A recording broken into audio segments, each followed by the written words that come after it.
Yo, what's going on, YouTube? And welcome back to Goal Line Hockey. It's your boy, Kevin Forte, and we are taking a look today at the latest rumors out in Winnipeg. There's some rumors out there about Pierre-Luc Dubois and Mark Schiefele.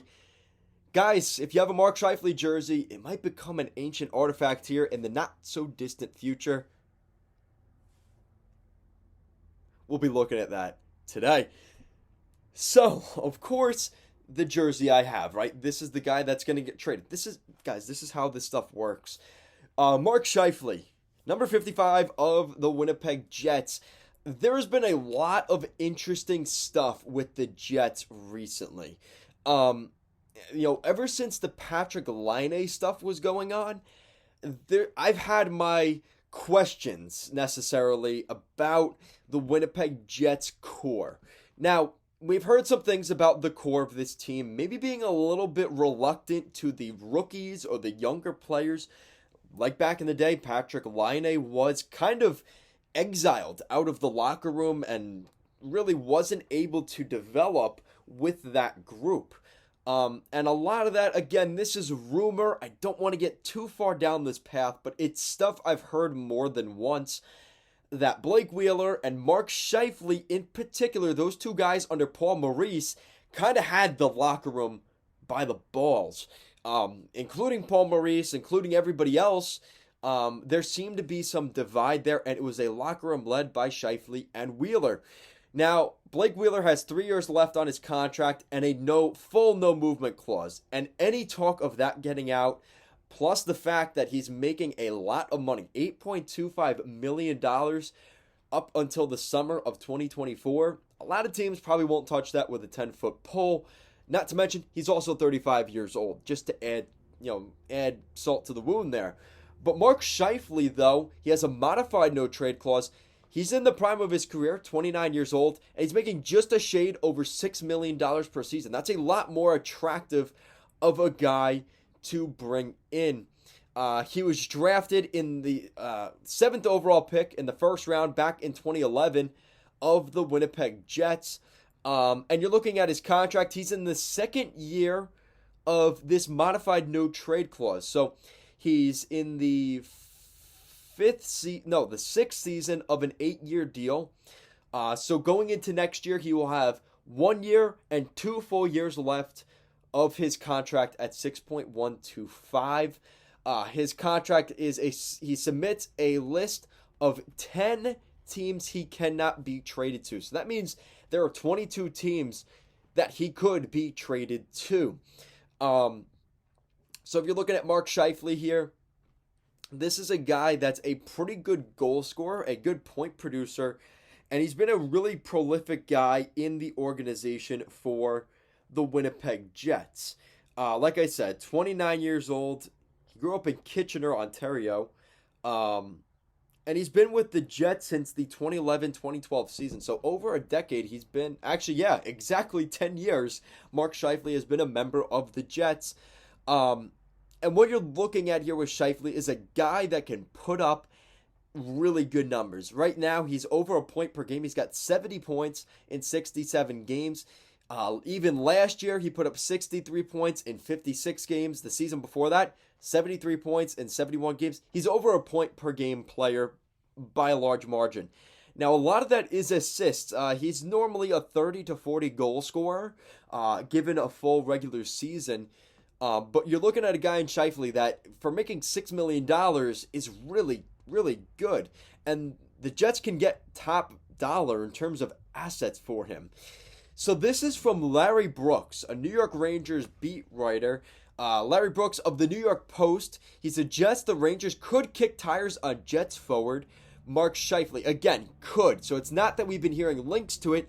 It's that they should look at Mark Schiefele, or they could look at Mark Schiefele, depending on what happens with Andrew Kopp and Ryan Strome. So that's the other thing you have to consider here. Andrew Kopp, who they acquired from the Jets at the trade deadline, and Ryan Strome. So the significance to that is both those guys are taking that role, the second line center on the New York Rangers.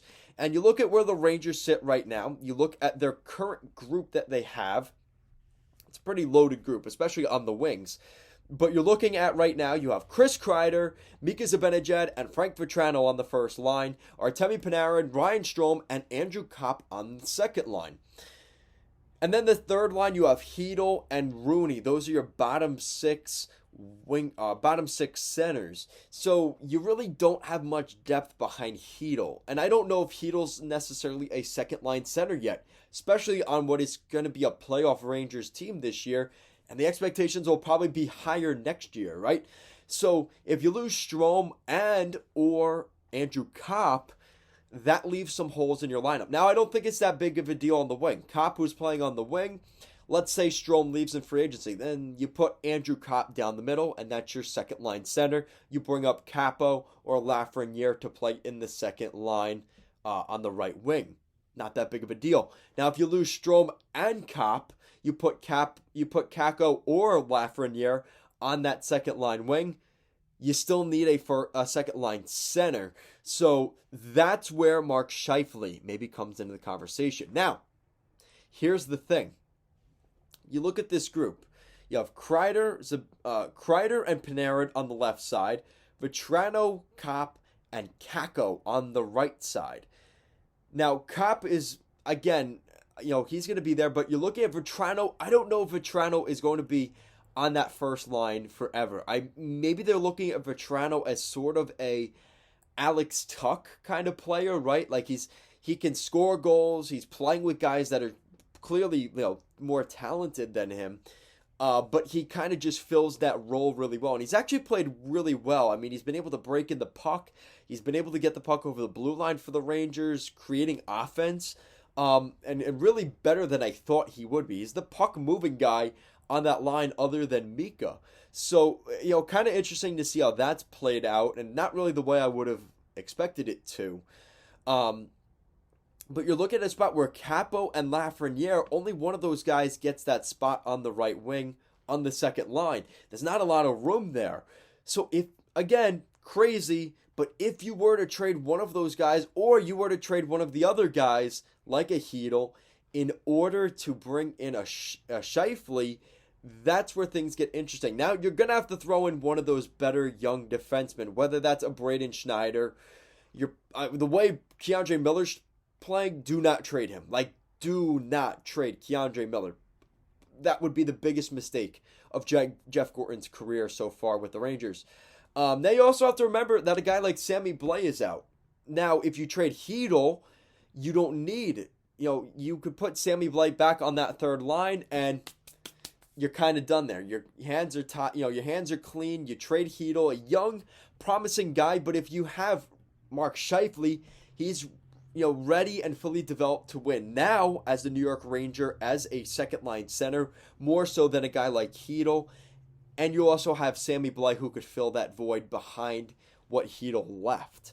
So the Rangers have a lot of depth, and I think they'd be able to make that deal work. But it definitely is an interesting thought. Mark Schiefele to the Rangers, definitely something that is going to be intriguing to look at this summer. And we know the Jets could secretly be one of the teams that makes a lot of moves quietly ahead of the draft and free agency this summer. Now, this is another thing here from Pierre-Luc Dubois' perspective. So this is from Ken Webb. Webb believes the Jets' priority will be getting Pierre-Luc Dubois extended long-term.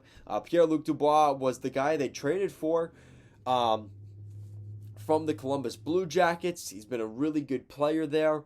Actually, he went to Columbus, right? He was in Columbus, yeah. So Pierre-Luc Dubois has been a very, very talented player.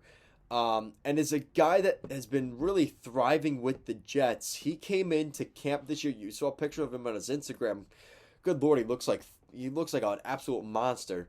He got a lot bigger this summer, and his contract does end this year. Now, the good news here for the Jets is he is a restricted free agent, which gives them a little bit of, what's the word? They have some leverage in terms of a contract because he is an RFA.